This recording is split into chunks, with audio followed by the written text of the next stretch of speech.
Hey everyone, welcome to another episode of Prime Answers. Now, this is a Q&A show where I answer all of your questions related to Nintendo Prime, related to Nintendo, maybe to me personally.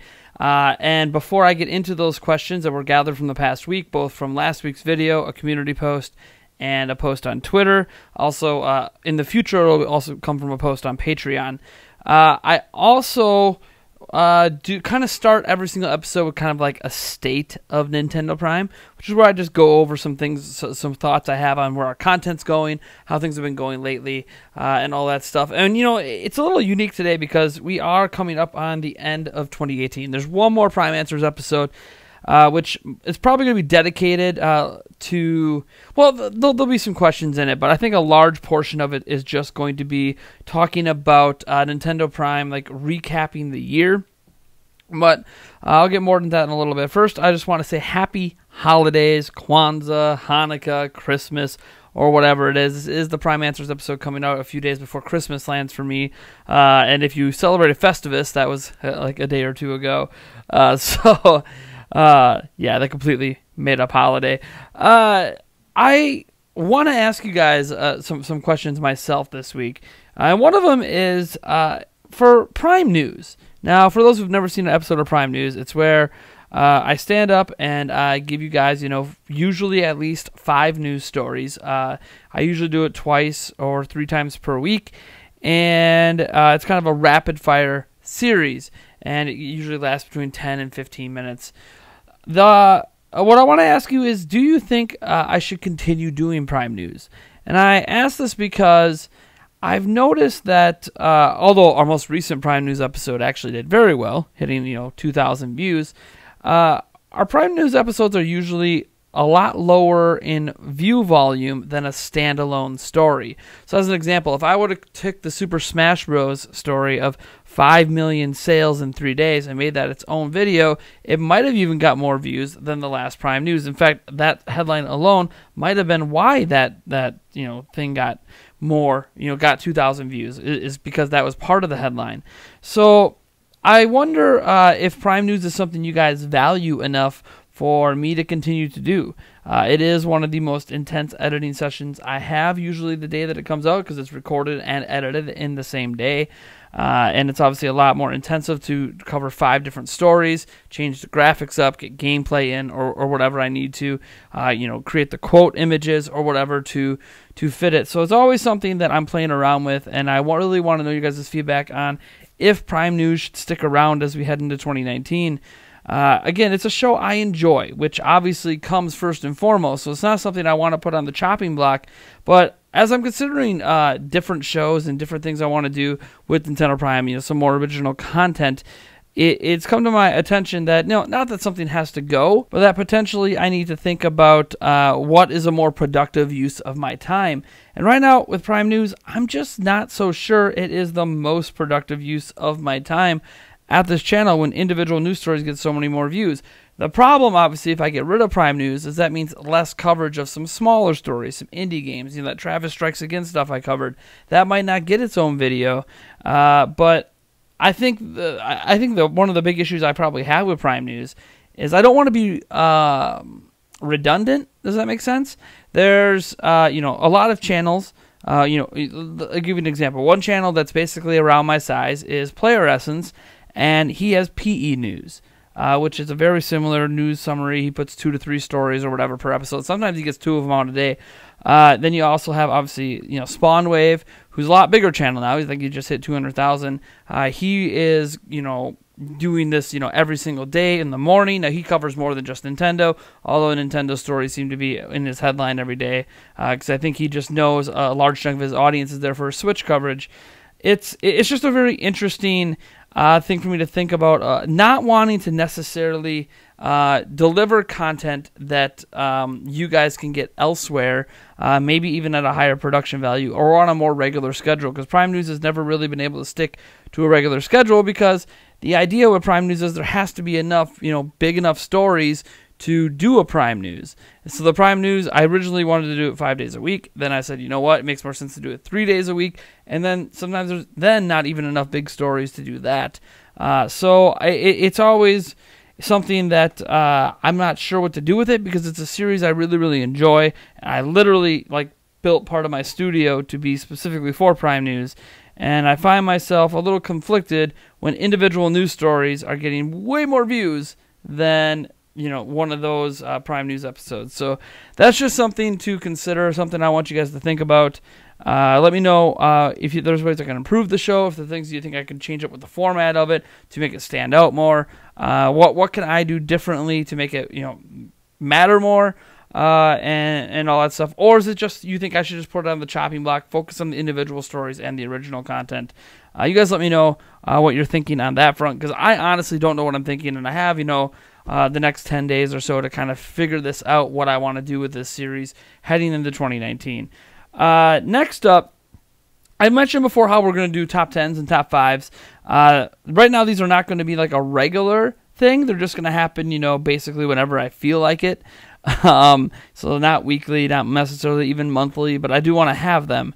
So one thing I obviously, would love is some user ideas, some submissions for what kind of top 10s and top 5s you want me to do. Do you want me to handle music? Do you want me to talk about specific series, like my top 5 Zelda games or something like that? My top 5 Mario games, my top 5, Pokemon games, or whatever the case might be. Or my favorite 3 gens of Pokemon. Do you want me to talk about my favorite items in a series? Do you want me to talk about, a whole bunch of different things, favorite characters, my favorite final smashes or whatever in Super Smash Bros. Ultimate, or whatever. I just honestly want to know what ideas you have, because those are obviously ideas I have, but I want ideas that you guys would like to see me cover and make into full videos. What I can tell you is my planned top 10 I wanted to launch for the end of this year as a test is not going to happen. And the reason is because this entire next week or so, sans obviously when I'm doing holiday stuff with my family, I don't even know if there's a video that's going to get out on Christmas Eve or Christmas Day. We'll see. But outside of that stuff, I'm really going to be dedicated to finishing up that Let's Go Eevee and Let's Go Pikachu review, because I do want to get that done before 2019. And there's a reason I want to get it done before 2019, and that is because Patreon is going to be changing. I've been kind of talking about a little bit how I've been rethinking Patreon. And the current tiers as they exist, the $1, the $5, the $10, and the $20 aren't going anywhere. Those tiers are going to stay in. The current benefits you get with it related to the podcast are going to stay exactly the same. Those are not going anywhere. But there are going to be some changes. I'll give you an example of one change I already know is going to happen. The $5 tier is still going to get you early access to the podcast and obviously access to the Discord server. But I'm also thinking about making it also equal to a shout-out, or maybe even potentially a production shout-out, give you a producer shout-out at the end of any game reviews I do. Now, why that? Why would I do that? Because I want to make the Patreon become kind of how we fund original content at the channel. Obviously, there's still, ads on videos and all that stuff, but original content takes a lot longer to make than, a news video. Basically how the workflow goes with news is a news piece comes out, I do a little bit of research on it, and then I report it in a video, and then I give my thoughts on that news, and that can all usually be done within an hour or two window. Original content, including op-ed editorials, top 10s, reviews, all take much more time, and usually the return on investment you get on that is not worth it, at least at the size of channel I am. Maybe it'll be worth it someday, because there's entire channels that do this stuff, but right now I would love to see the community want to support me in continuing to do that stuff. And I'm not even asking for a large amount for this, because basically right now we have stretch goals on Patreon. $100 our $100 stretch goal in total. That was to make the podcast weekly. Podcast time, I mean, we're making way less than minimum wage doing the podcast. But you know what? It's worth it because it's a piece of content I want to make. At $200, that stretch goal, that's an op-ed editorial once per week. Now, we've been at that before, and those were fun. I just released one, about 4 or 5 days ago. That was a lot of fun. So, and that one actually performed really well. I think it's got like 14,000 views. But even then, the amount of time I put into it doesn't really equal out to even making minimum wage off the video. So hitting that $200 stretch goal gives you just a little bit of backing. You know, what is that? $25, 4 weeks average per month. That gives you about $25 per episode. That's, you know, I think that's pretty fair for that. Now, $300 stretch goal is obviously to get us to doing at least one game review per month. I say at least one because I want to start doing more than one. But the big thing now is that's why I want to get that Let's Go Pikachu, Let's Go Eevee review out before 2019, because I want that to be kind of a shining, hey, look, this is what I'm talking about. This review you see right here, this is what you're paying to have made. And I want some, I'll still review probably a couple games next year if we don't hit that $300 stretch goal. But if you want me hitting a game a month, you know, maybe 2 games in certain months, I'm going to have to hit that stretch goal because it takes, you know, 100 hours, usually bare minimum, to complete a game review all on my own, from editing, capturing, obviously playing the game, formulating my thoughts, typing out the review, proofing the review, research, etc., etc. It takes a lot. So, and I'm cramming a lot of this, you know, for this Let's Go Pikachu, Let's Go Eevee review in a week span. So it's going to be crazy. And a lot of this had to be delayed because I was waiting on capture cards and stuff. So, oh, man, it's going to be insane. But I want to do more original content like that. So that's why the $5 tier won't just be like a podcast reward tier. It'll also be a, hey, look, you're going to get credit for supporting our ambition to do game reviews. And even if I only get 2 or 3 reviews out per year, your name will be in that review because you help support that inadvertently, even if you originally did it for the podcast. And there'll be other tiers as well I want to put in there that have to do with editorial. I want to put tiers in there that help me, you know, with the top 10 list, help me kind of condense the top 10 list down. You know, if I'm having a debate between games, maybe having Patreon exclusive discussions on the games that are there to kind of help me figure out, for me, what my top 10 really is. And having that conversation with patrons, I think, will really help narrow that down, and I want to create some tiers for that.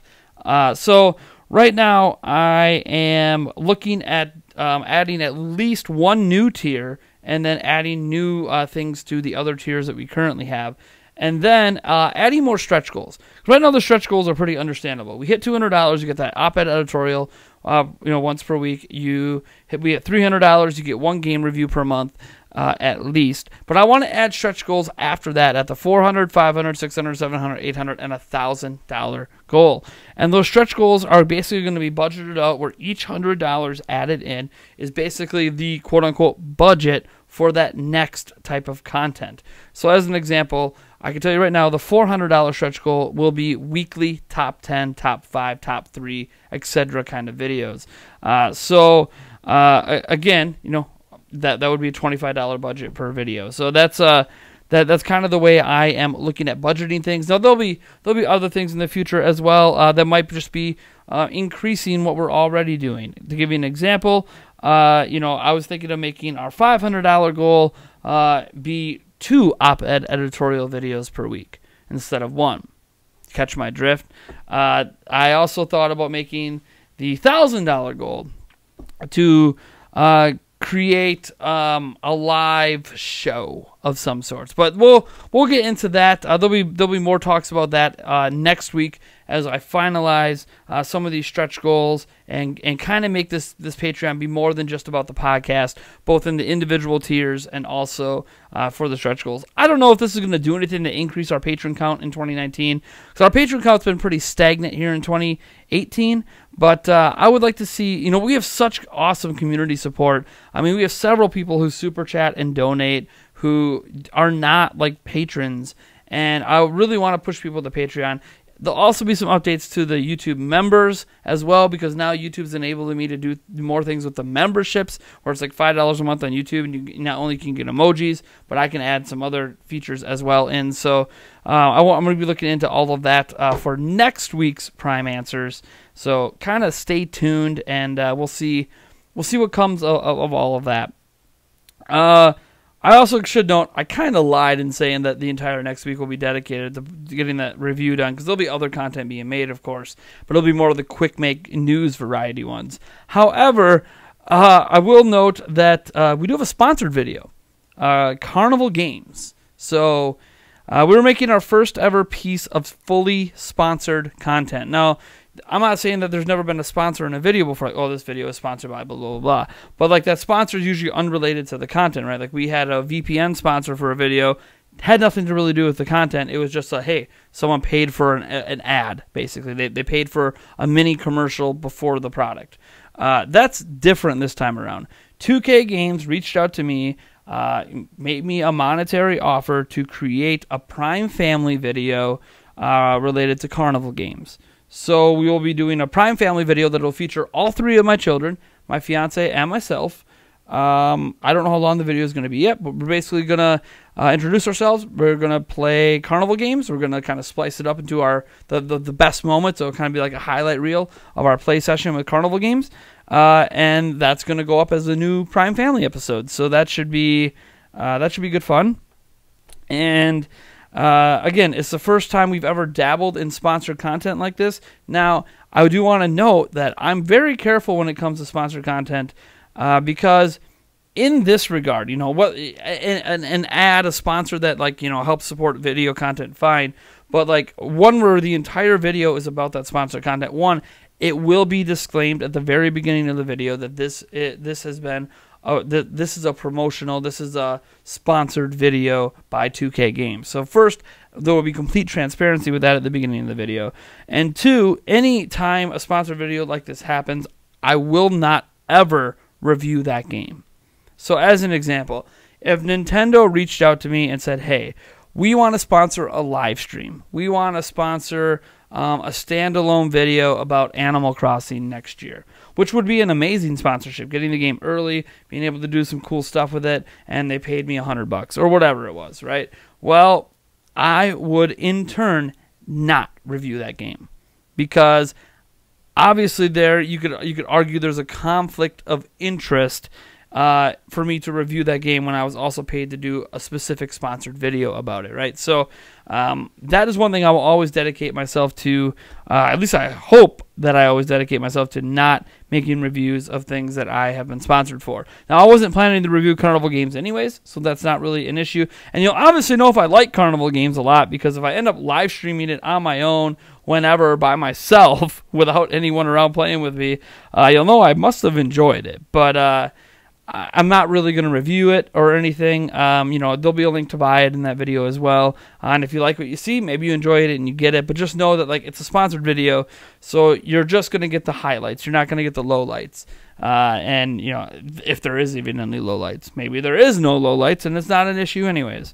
But I just want to be very clear on that. That's a piece of content that should be coming up before the end of the year as well. Haven't recorded it yet. I have all the stuff for it.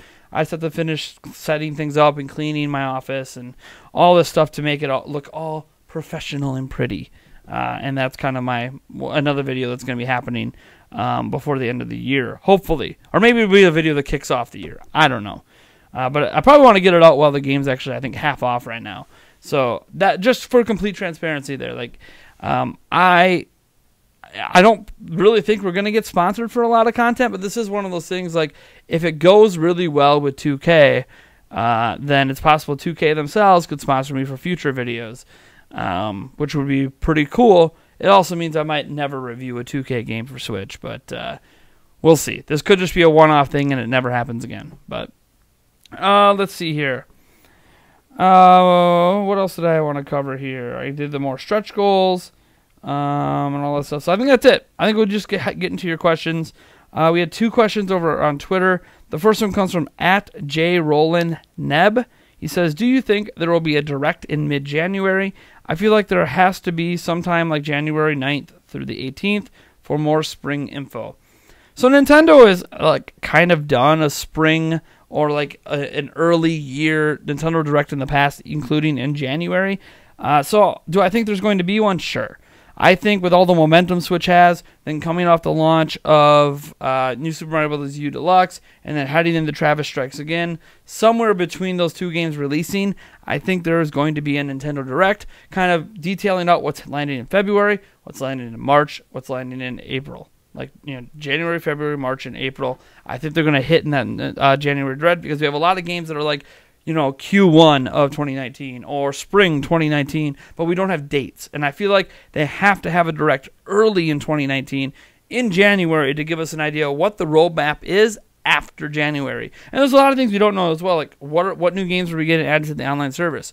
Right now there are 0 new games announced for the online service for January. So are there more NES games coming? Are you dropping SNES games? What's going on? So there's a lot of things they need to communicate to us. So I think there will be a Direct in January. It might just be a Nintendo Direct Mini, or it might be a blow-up massive Direct. Nintendo's a little unpredictable when it comes to that. So the next question we have comes from @SonicMan4321. If Nintendo announced an Earthbound remake, oh boy, what would your reaction be? Shock? The thing is, I don't think iToy, the guy behind the series, wants to remake them. Now, granted, he doesn't have to give the okay for that to happen, but because of how a Nintendo works, I don't know that they would remake it without his permission, at least not while he's alive. So I don't think it would happen. So I would be, if they did announce it, I would be highly shocked. It also gives a potential possibility of, get Earthbound 2, 3, whatever, but it gives us a possibility of seeing another Earthbound beyond where we've been. So that would be really, really interesting to me if they did that. I doubt it's going to happen, but it would be kind of cool. I would be pretty shocked. It's hard for me to say exactly what my reaction would be because I don't believe it's going to happen. But the fact that I don't believe it's going to happen should let you know. My jaw might drop to the floor, literally. These next batch of questions all come from Sonic Forces, another Sonic fan, 2017. From our last Prime Answers video, he had a slew of questions. Let's just tackle these one by one. He says, do you know if Eggman and Metal Sonic are playable or in Team Sonic Racing at all? I don't know. Maybe it says on the website by now and the info is out there. I played Team Sonic Racing at E3. They were not playable at E3. But that doesn't mean they won't be playable in the final game. The game's still not coming out for a little while, so there's still a chance that maybe they are in. I don't know. Just Google it or type it. Go to the official website. If it doesn't say anything yet, then maybe it gives you the full roster. Maybe it doesn't. I don't know. The next question he asks is, do I watch Arlo? Of course I watch Arlo. He's a Nintendo YouTuber for all, whatever, and he's a puppet. Well, I mean, the guy behind him is not a puppet, obviously, but that's the shtick of the channel is that it's a Sesame Street style puppet talking about Nintendo stuff. And I know some people don't like Arlo for whatever reasons, his bias towards Mario Sunshine or whatever. But like, we all have our biases, we all have our things that we love, that we're gonna subconsciously or be consciously aware that we are comparing things to. So his channel's never bothered me. I honestly think that he makes pretty much wholesome content. And I think no matter what he releases, it always feels like it's true to what he actually feels. Even if you disagree, even if you hate the way he views things, he's being honest. And that's really all I can ever ask from a content creator, is to be themselves and be honest.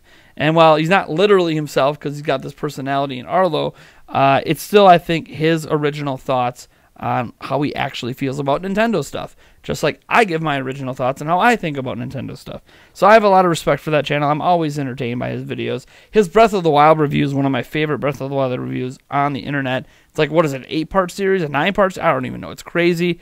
It might even be better than like the Matthew Matosis reviews that are like an hour sometimes. So crazy stuff.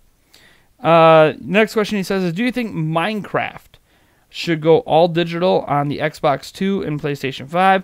That way they can make it that if you already own the Xbox One or PlayStation 4 versions, you get it free.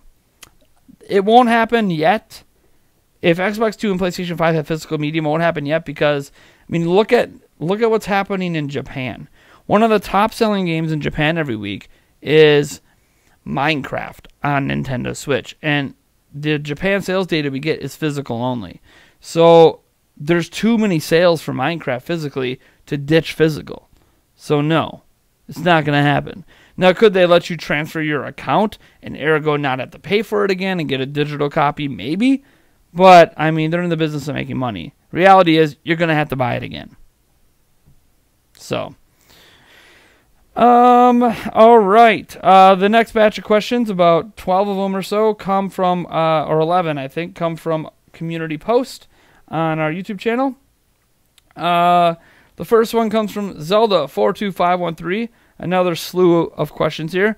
What games / movies, etc. are my most excited for in 2019? Well, the new Avengers movie, of course. I think the new Star Wars episode comes out next year, too, so there's that. Maybe I'm wrong on that. Maybe that's 2020, but I thought that was next year. So those ones I'm pretty pumped for. I know mainstream, so like, you know, where's your other movies you're excited for? I mean, you know, the Super Mario movie I don't think is going to land next year. So I don't know. I mean, I haven't done a lot of research into what movies are actually coming out next year. So, as for what games I'm most excited for, probably the new gen Pokemon, just because I'm very curious on what they're doing with that. Animal Crossing, of course. Again, very curious what they're doing with that after New Leaf, all the spin-offs. What's it going to be now? And Fire Emblem Three Houses. Another one where it's like Fire Emblem had a resurgence on 3DS. What is it going to be now? Is it just going to be more of the same? So far, it kind of looks like it's just going to be more of the same, but who knows? We don't really have that much information on Fire Emblem Three Houses. I'm kind of curious to see if Daemon X Machina or whatever, or Machina, or Machina, I don't know. However you pronounce it, if it can find a way to capture my attention, because it looks like a really good game, but I'm not in the mech games. So can it find a way to attract me to it despite not being in the mech games? So that's something I'm very curious in. I think Assassin's Creed is skipping next year, so I'm always interested in what's happening with Assassin's Creed. I want to see what's up with Dragon Age. They did like a little teaser of kind of a logo thing at the Game Awards. I really want to see what this game's looking like. I'm a big Dragon Age fan. Obviously, I want it on Switch. Not going to come to Switch because it's EA, and EA doesn't really support Switch. We get FIFA, and then we got like Faye, and we're not really getting anything else. So I really, really, really want to see more EA games on and I think there's actually a topic later about that. But so Dragon Age is one I'm really excited for as well. Kingdom Hearts 3 always excites me, even though I've never played Kingdom Hearts 1 and 2. I know, blasphemy. But again, not on Switch, so we'll see. Doesn't mean I'm not going to ever play these games. It just means that they're kind of not a priority on my list if it's not on Switch. Dragon Age is a little different because I played every Dragon Age, and I'd probably pick it up on PC. But I really wanted it to be on Switch because I'd love to have a reason to play it for you guys, and hopefully it ends up being good. I mean, everyone wanted Mass Effect Andromeda to be good, and we know how that turned out. So, at least it was not Fallout 76. Leave it to Bethesda to prove it can get worse. A lot worse. Oh my gosh, that is. I was like kind of upset that Fallout 76 wasn't coming to Switch originally, but now it's like kind of glad we all got to avoid that crap show. Even though it would have made some very, very awesome videos that I could have covered of the game that would have probably got me lots of views. So I guess in terms of my channel, damn you, Bethesda, for not bringing over that crap-tastic fest to the Switch, because it probably would have been even worse on Switch. But I guess we'll just wait for Doom Eternal and hope that's good on Switch. Let's see here. Oh, I really want to see what the new Wolfenstein for Switch is as well, because we're supposed to be getting the next Wolfenstein game too. What else we got here? What do you think Nintendo has up their sleeves for announcements in 2019? I think we're going to get teases for the next Mario and Zelda, but they're not coming next year. They'll be 2020 games. We'll probably get an HD something for Zelda next year, whether it's Skyward Sword HD or it's just a port of the Twilight Princess and the Wind Waker HD ones from Wii U. So I think that's going to happen next year. I think they're going to tease. They're going to bring back one IP we haven't seen in a long time. I don't know what it is. It could be Kid Icarus, for crying out loud. Haven't seen a Kid Icarus game since Uprising. Could be Wave Race. It could be. I mean, I want it to be Star Tropics, but that's not going to be Star Tropics. It could be a zillion. Nintendo's got so many IPs that are dead. F-Zero, another one. Like, I want to see them bring an IP back, and I think they're going to bring one. I also think they're going to announce one new IP as well, although that won't be released until like 2020 or 2021. Their next Splatoon / ARMS or whatever. I wouldn't be surprised if we hear about an ARMS 2. I don't know. I mean, is it too soon? I don't know. Do they plan to make it a once per generation game? I don't know. But Yeah, I think the next Mario Maker will be announced. I don't think they're ever going to port the Wii U one. They're just going to make a new one. Call it Super Mario. Oh, I guess it was Super Mario Maker, but like I don't know. They'll figure out a different way to brand it so it doesn't have to have a 2 on it, and it'll be whatever. It'll be something fresh. I also think obviously a hardware revision will be announced. Whether or not it's just an XL, a mini, or like an actual upgraded Switch, something like that will be talked about at least, if not released in 2019. And then Zelda42513 asks, what was your favorite game released this year? I think on the podcast I said it was Fortnite on Switch, which I know is probably going to give me a lot of hate. But it's the game I probably put the most time into this year. And there's a reason for that, because I enjoy it. I don't know if that makes it the best game, because like I haven't spent enough time with Smash to really determine that. I can't really determine much with Pikachu. Let's Go Pikachu, Let's Go Eevee until I'm done with that. I haven't finished Octopath Traveler, so there's a lot of games I'm really far into, but I haven't finished yet to really complete my thoughts. So I don't know that I have a favorite yet. Octopath Traveler's way up there. I know that. Starling Battle for Atlas, way up there. So yeah, it's undecided at this point, and that's really strange. I need to finish my back catalog of games before I can tell you that answer in earnest. But I guess by default it's Fortnite for now, because that's the game I put the most time into. And I have enjoyed it. It's not like time I regret putting into it. I enjoy the time I've spent with Fortnite, and I'm still playing it. I just played it on a live stream the other day. So, Umbra NYX asks, what's your 2019 game wish list? I mean, if we're wish listing, I want GameCube games on the Nintendo Switch Online service. I want, it's not going to happen, but in addition to N64 and SNES and Game Boy and stuff, I want there to be a new Eternal Darkness game. I want there to be a new Wave Race. I want there to be a new Zelda game landing next year. That's not going to happen. I want there to be, another Mario Kart game next year. That would be sweet. There's like a lot of the things I want are things that I think a lot of Nintendo fans would want. There's not a lot of unique things I think on my list. I think probably the biggest thing is just AAA third-party support. To fill in all the gaps. I really want full AAA support, not just from Bethesda. And even Bethesda isn't giving full AAA support. So I want full AAA support. We'll see if that's coming. It might not be, or maybe it is. Reggie Fils-Aimé tried to use logic and say, hey, look, it hasn't been out long enough. Next year, it will have been out long enough to get third-party support. We'll see. Reggie and Nintendo always talk about how much third-party support they're getting or going to have and put up a big list of companies, and then it ends up just being shovelware.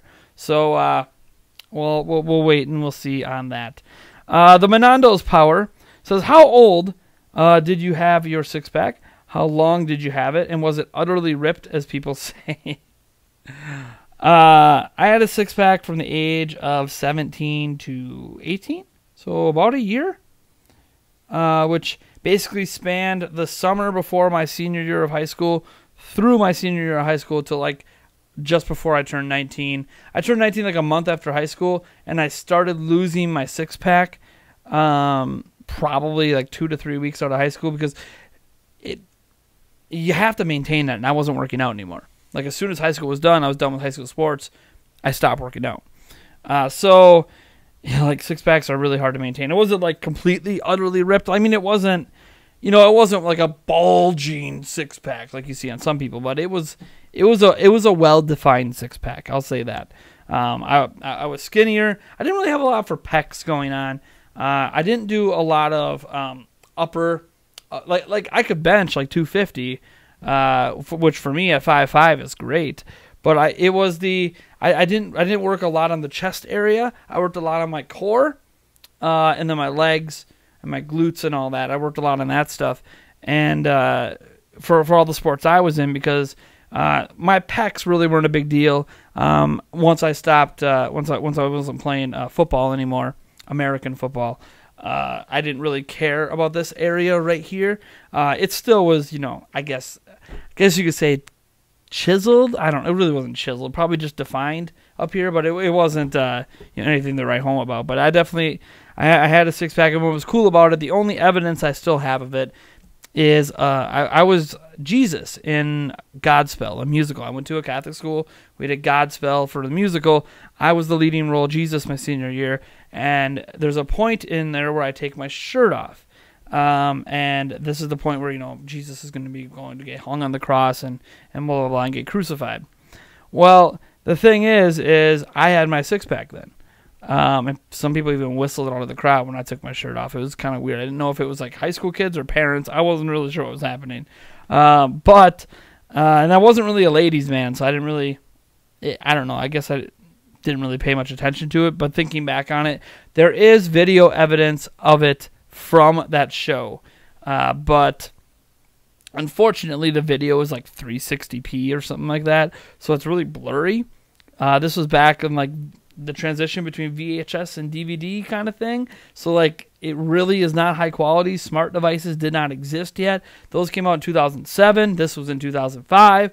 I really, I had a flip phone, didn't really ever take selfies, so I never had like a picture of it. I wasn't like, trying to send my body pics everywhere.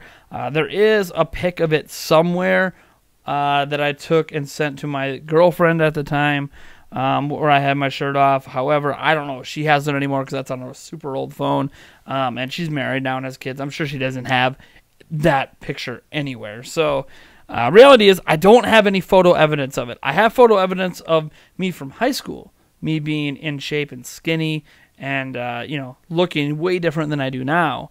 But I don't have any with my shirt off where you could see the six-pack, or with one of those like compression shirts, because those weren't really a big thing back then. So there really wasn't me in a compression shirt either where you could see the definition of the six-pack. So unfortunately, it's mostly you take my word for it, or like if you squint just right at this 360p footage that exists on a DVD somewhere in my house, you can kind of see some slight definition, but it's so blurry that, man. I mean, if it would have at least been like a full 480p, it might have been a bit easier to tell, but oh well. And because it's like from the very back of the play area, it's not like the video they took was right up front where it was the whole stage. So you have like the crowd and then me. So then like you have to really zoom in. And it's just, and believe me, ever since I brought this up, I actually went and I watched that DVD, and I can't tell on the DVD because it's too blurry. At least I can hear me singing. You can hear what I used to sound like singing. For all of the standard microphone on a camera sound quality you can get. I don't even know who recorded that. I think it was the director, but anyways. Wriggle Romero says, question, most YouTubers thought Pokemon was going to be the main system seller this holiday because of Pokemon Go and their supposed impulse to buy the Switch version. Do you think it was the huge success that everyone thought it was going to be? Depends on what you mean by success. Now, some people are going to be like, Nate, you predicted that Pokemon was going to outsell Smash Bros. My prediction was Lifetime. My prediction had nothing to do with this holiday season. I didn't know who was going to sell the most this holiday season. I just thought that Pokemon Let's Go Pikachu, Let's Go Eevee, and I kind of still think that 1 year from now will sell more copies than Smash Bros.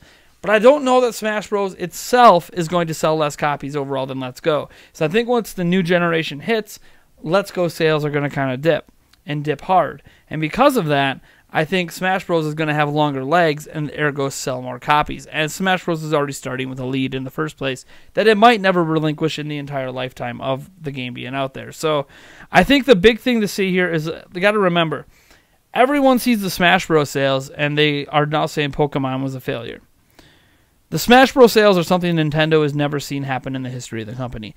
They have never had a game move this fast. Ever. It's never happened. It's the fastest selling Switch game, fastest selling Smash Bros. Game, the fastest selling Nintendo game on a home console to ever happen in the history of Nintendo. They're in completely uncharted territory when it comes to Smash Bros. Ultimate.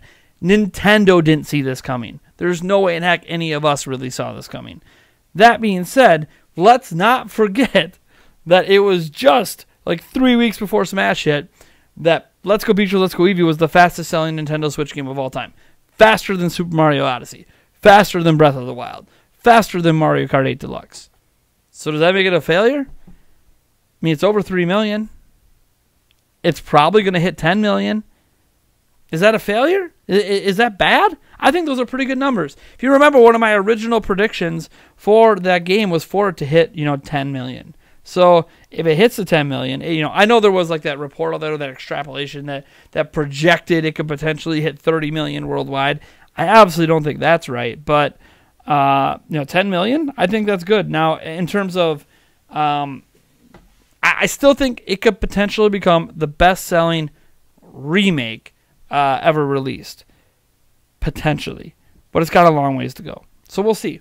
We'll see what happens. But yeah, I definitely think it sold well.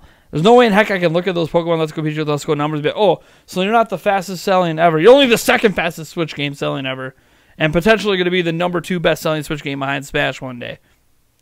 I mean, there's no way in heck I could look at those numbers and be like, oh, that's bad. Like, that's not bad. That's really damn good. So we'll see. It's too early to tell, but I think the early returns are pretty good. So, let me see. Illuma Donkey Kong, what a name, says, are you going to have a betting contest on which characters will be in the Smash DLC Fighter Pass? No. We do betting specials between Eric and I, and they're a lot of fun. I don't really plan to do any betting specials for the character DLC. One, because we already know what one of them is, and you could say, oh, just do it for the last 4. Yeah, but I think that we're gonna leave that alone. Our next betting special, I think, is for E3, then the Game Awards again. If they ever let us know on Nintendo Direct far enough in advance, which they never do, then we can do a betting special for that. I thought about doing one for the January 31st financials, like projection on how many copies Pokemon sold, how many copies Breath of the Wild, how many copies Smash sold, how many Switches are we at lifetime to date, blah blah blah. But we're not going to do that. Then I think we're watering down the betting special. Right now, the betting special happens twice a year. We're going to keep it at twice a year, and we enjoy it. So we'll just leave it at that. Or should I say, it's easier for me to say I enjoy it because I keep winning, but I'm going to lose eventually, and it's going to be the worst punishment yet. You just know it's going to happen. Let's see here. Flutter Guy says, do you think EA, there's the EA question, will port any games or franchises to the Switch? Why do you think they are holding onto their franchises so tightly and not porting them over? And then he gives a series of his wish list, and we'll get into that in a bit. Do I think EA will port any games or franchises to the Switch besides FIFA? No. Do you think they are holding onto their why do I think they're holding onto their franchises so tightly and not porting them over? History of bad blood with Nintendo. Remember, EA had an unprecedented partnership with Nintendo heading to the launch of Wii U. They gave us a bunch of ports. Some of them were good. Some of them were bad. And that was it. They dipped out. So the thing with EA is, the best game they did was the Need for Speed game, and that one was delayed. By the time it came out, very few people bought it, but it was actually a really damn good port. EA is a company that cares about how much money can they squeeze out of people on the platforms they're on. And development is hard. And they want to streamline their development as much as they can.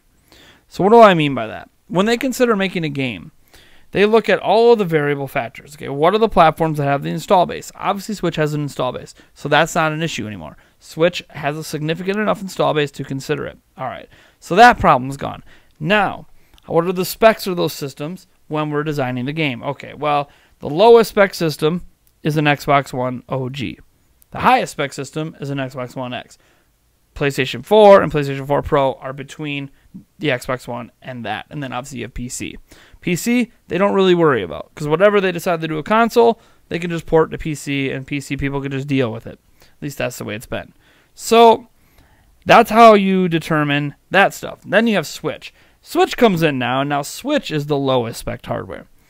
So EA has to look at it as, if we make our games compatible with the lowest spec hardware, it's going to affect the quality of the games across the board. Why is that? Because they're going to have to design it to run well on that low-spec hardware so it could sell well on that low-spec hardware. And to do that means sacrificing the quality of the game on the other platforms because they're going to keep it mostly at parity. This is why FIFA 19, FIFA 18 are not really current FIFA games. They're older engine FIFA games with updated rosters. And that's just the way it is. Like, there wasn't even Ultimate Team like the first time around. Now there is. They're just not going to do it because the cost and the hit to the visuals and the look of their games on other platforms to try to make it run on Switch makes no viable sense to them. The only thing you will see them do on Switch, besides maybe another FIFA game, is exclusives or indie. You can see indie games get ported to Switch or like an exclusive game on Switch, and they're not going to make it. They're not Ubisoft. They're not going to do anything exclusive. So, yeah, EA is just not going to do it because they don't think the investment to do that is worth the sacrifices, and they think they'll lose money overall on the prospect across the board. So, so your wish list of Dead Space, Mass Effect Trilogy, Dragon Age Origins, Dragon Age 2, Lord of the Rings, Battle for Middle-earth 2, great game, and Titanfall 2, and then Star Wars Jedi Fallen Order are all really, really great wants and desires that we're never going to get on Switch.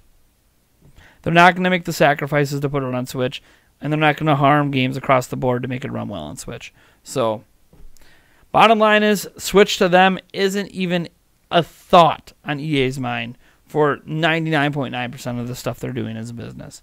You could say that means they're leaving money on the table. EA is one of the biggest publishers and biggest game makers in the world. They don't care. They're making so much money everywhere else. Who cares if we don't have Switch? Nintendo's just going to flop the next time around, right? That's what they assume. So, all right. Next question comes from the Master Passer. What a name. What are your 5 favorite Nintendo franchises in order? Zelda's number 1. Everything else is jumbled together after. Metroid and Mario and F-Zero and Star Fox, Animal Crossing, Pokemon. Well, like, it's all jumbled. So there you go. I rattled off a bunch. The only thing I can tell you for sure, Zelda's at the top. Ryan Cack says, do you think Nintendo Switch Online is going to be free once again? I hope so, because then I can kick Dr. Wily's ass in Super Mario Bros. Ultimate, or Super Smash Bros. Ultimate, I should say, or Mario Kart 8 Deluxe. So I truly hope that Nintendo will be able to make Nintendo Online great again by keeping it free. That's the only thing I ask of Nintendo. Can you change their mind? I can't. You know why? The green stuff. Even though the numbers, they're kind of like trying to puff the numbers as if they are better than they actually are. Reality is they are making more money with Nintendo Switch Online than they were before Nintendo Switch Online. AKA the day of free video, like free online play for video games on Switch, like for games released by Nintendo, is over. There's nothing I can do to tell them to stop making money. Like, hey, Nintendo, it's a really shady practice for you to lock your online behind a paywall. Everyone else is doing it. So what's your reason to tell us not to do it? Oh, it's more consumer friendly. Okay. Well, our games are still selling. Hello, Smash Bros. Is selling at record numbers. That is a big online mode. Doesn't seem to be affecting anything. So it's not hurting sales of games. Millions of people are subscribed to it, so it's money. So what I'm telling Nintendo is to get rid of a feature that makes them more money. They're not going to listen. There's nothing you cannot sit in a boardroom with Nintendo as a business and be like, stop doing this because it's wrong. And then your argument is, well, because it should be free. And then they say, well, people are willing to pay, so too bad. That's all they're going to say. So it's not going to go away. It's not going to be free. Welcome to our new reality. The online for Nintendo Switch and probably all future Nintendo systems is going to be charged. It's going to be a service. All we can hope at this point is they make the service better and better. So, Me Wagler says, do you think Nintendo has any other surprises for us next year? And if you do, what do you think they will be? That's his first question. I don't think they've played all their cards yet. Now, we have a stellar lineup already for next year, but all their cards are not played. I think there's a potential for a new IP to drop. I don't know what it would be, because it'd obviously be a new IP. I think there's a chance of The Last Story 2 to drop out of nowhere. I think there's a chance for a few games to still come in. Heck, maybe we get a new Mario Kart next year. I don't know. So, I mean, the Mario Kart team's doing something. They did ARMS, and they got to be doing something after ARMS. How about a Star Fox? Star Fox Racing's still rumored, out of Retro Studios. Maybe we get a new Star Fox. Or at least, can we at least hear about the Retro Studios game? I don't even care if it's canceled at this point. At least tell us what they were doing.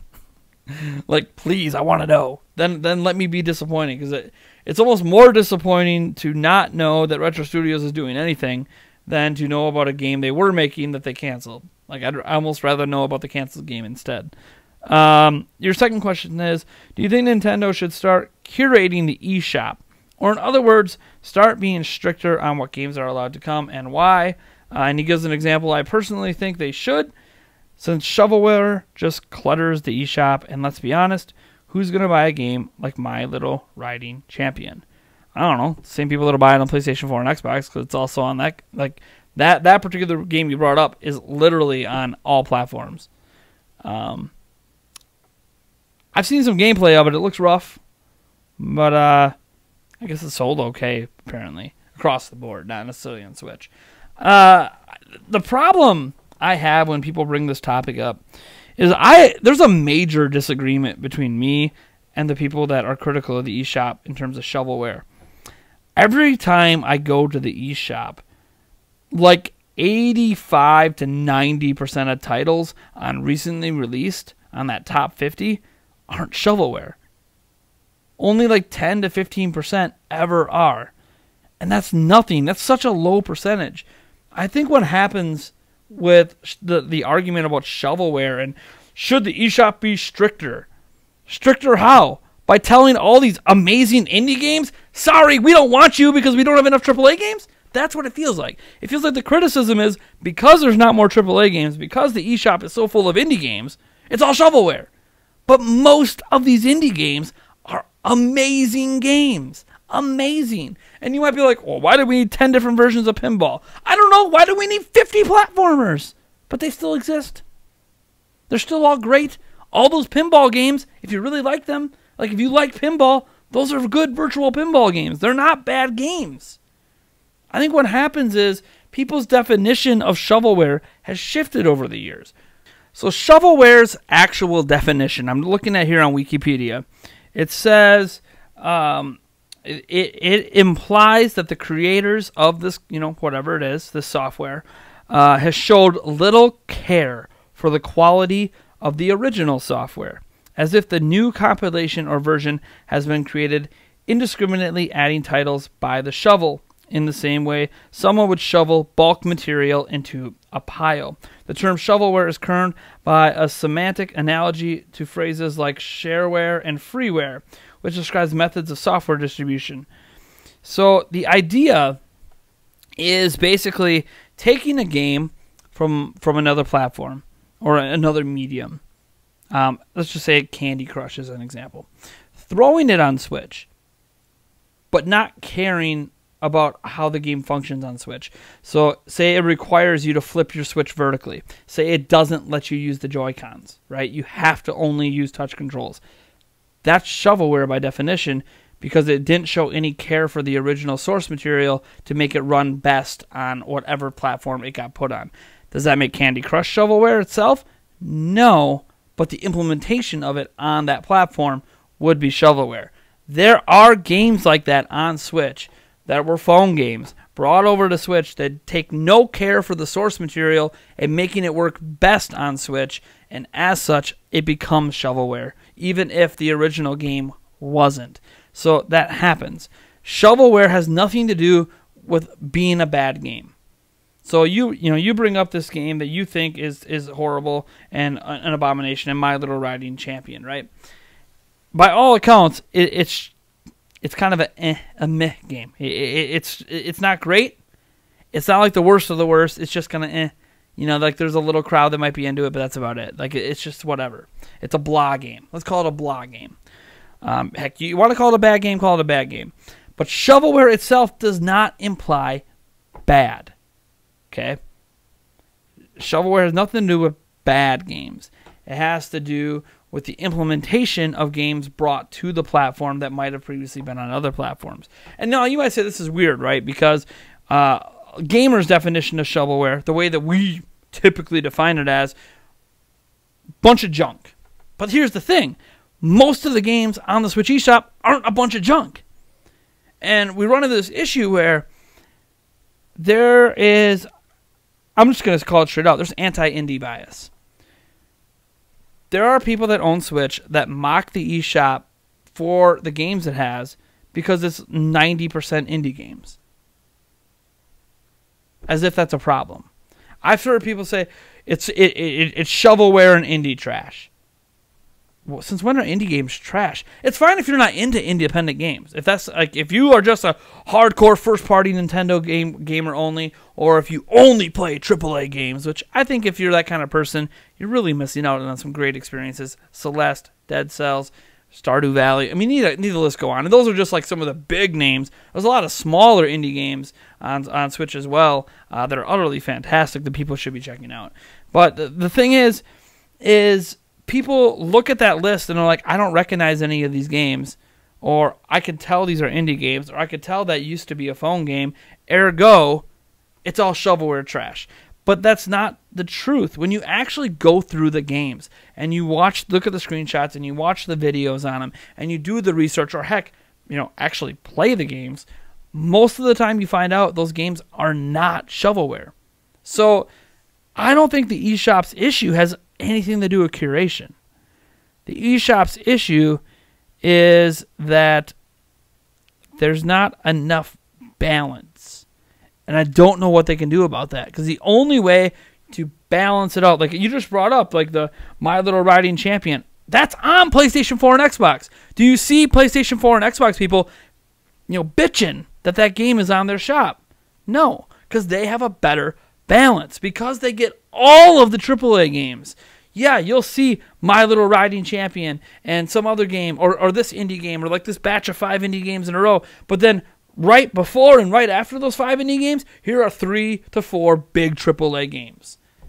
And that's the thing. There's a balance. When you go to the Nintendo Switch eShop, you could see the 50 most recent releases on Switch will all be indie games, right? There's not that balance of, well, here's a, at least making the shop look like it's 50-50 between AAA and indie, right? Like that balance doesn't exist. There's nothing Nintendo can do about that. AAA companies have to want to put their games on Switch, have to want to put all of their games on Switch, like they do with Xbox and PlayStation, to fix the problem. And they're not going to do it. So the curation issue isn't the problem. And you can say, well, then why does it have more games on it or at a faster pace than PlayStation and Xbox grew? Because more indie devs are interested in Switch than they were in PlayStation and Xbox. Why? Because there aren't those AAA games they're competing against. Switch is a more vibrant market for indie games, so more indie developers want to be there. It still pales in comparison to Steam. Steam has a bunch of hot garbage. Switch isn't full of a bunch of hot garbage. So it's one of those situations where I think that we need to take a step back here and realize the issue is we don't have enough variety of content between AAA and indies, rather than the fact that the eShop is full of shovelware. It's just not factually true. But if you hate indie games, it's all shovelware. I hate this conversation. It shouldn't even exist. I hate it. I hate it. It is such an insult to the thousands of indie games on Switch that are just amazing. That I'll never have time to play them all. I wish I did. The next question comes from Trivial. He says, with the discontinuation of the NES and SNES Classic, do you think Nintendo will finally bring SNES games and beyond to Switch soon? Or do you think them creating a new classic console instead? I think SNES is going to arrive on Switch sometime next year. As for a new classic console, I think there will be an N64 Classic. I don't know if it'll be next year. Reggie says they're done with classics, but I don't know how they can be done. They made so much money. I don't see how they don't capitalizing in an N64 Classic out next holiday or the holiday after. Or maybe as a tweener when they're switching from Switch to a new system. But so I think an N64 Classic is inevitable one day. As for what they're going to do on Nintendo Switch Online and adding games, does anybody really know? I don't know if Nintendo knows what they're doing. So if I don't know if they know what they're doing, then I can't really predict anything there. The last question comes from Illumi Donkey Kong again. He says, do you ever grow your beard out for the winter weather? No. Which Switch games bring out your competitive side the most? Probably Smash, Splatoon. I mean, Super Mario Party does when I'm playing with friends. Of course. Pretty much any competitive Nintendo game. There really isn't one that's like the most. They all bring out. I'm a very competitive person. Even if I suck, I still try because I will always want to win. And then it says, which Switch game is most relaxing for you? I've answered this a few times. It's Breath of the Wild for now.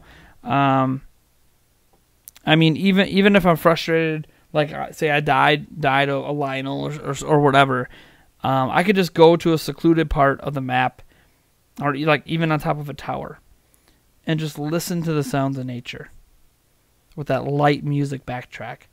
Even when the rain is falling and the storms are going, it's so relaxing, and I love it. So that's the king of the mountain for a lot of things with me in gaming, including relaxing. So, anyways, that's gonna do it. Man, we made it to the end of Prime Answers, the second to last one. Thank you so much for tuning in. Be sure to enter our Nintendo Switch Super Smash Bros. Ultimate giveaway through the Gleam.io link down in the description. If you made it all the way to the end, you must really love what we're doing. So, yeah. I do want to address a couple things that we had crop up in the last episode that people would like to see happen with Prime Answers moving forward that probably won't. Two things. One, timestamps. I know people want timestamps. It's not going to happen on Prime Answers. Debatable for the podcast.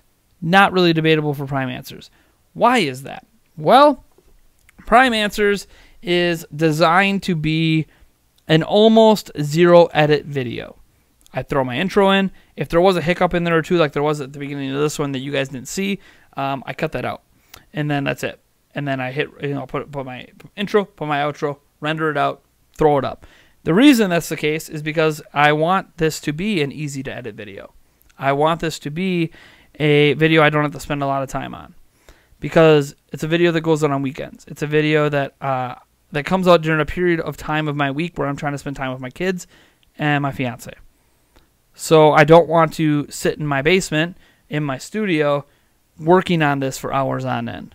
So there you go. That's like number one reason, period, that I will not do the timestamps, is because it requires me then to sift through the video, find all the different timestamps of the questions, and then put them up, which means it's going to eat up, hours of my day when I'm just going to slap it together. I'm going to render it out, and I'm going to upload it, make a thumbnail, and be done. So that's the thing. This is meant to be an easy-to-make series. That means I'm not going to put in the time for timestamps. Call me lazy if you want. Fine. You know what the alternative is? I just don't make this video. I mean, that's reality. This is what it's going to be. This video is designed to not take up my time on weekends. I even record it on Fridays now. So, and then let's see here. What else? The second thing I want to address too is that people were mentioning that my title's clickbait or whatever. I don't want to listen to the whole video for the one topic you mentioned in your title or whatever. I'm limited in what I can put in the title. Titles can only be so long. They can only be so big. I usually just pick out what I thought was one of the most interesting questions from that week, put it in the title. Maybe that doesn't work for you. Maybe if I just titled it Prime Answers Episode 7, Episode 8, Episode 9, that's definitely not clickbait. That's definitely not very enticing. And what I've discovered when I do Nintendo Prime Podcast Episode 90, Nintendo Prime Answers Episode 1, very few people watch. Like 5 people check it out. And I don't know why that is the case. So, unfortunately, those titles are going to continue to exist. I'm going to pick a question out. It's going to go in the title. I label all my series. It says Prime Answers. If that was your complaint, guess what? Now you know if it says Prime Answers in the title, it's a long-form video. I mean, the video tells you it's an hour long. So, and I explained the video at the very beginning. Literally within the first minute, I tell you how this video works. So even if you clicked, you could just dip out after a minute. If you're like, sorry, not staying around for that. So I know you can say I'm being stubborn. You can say I'm not willing to change here, but I'm just.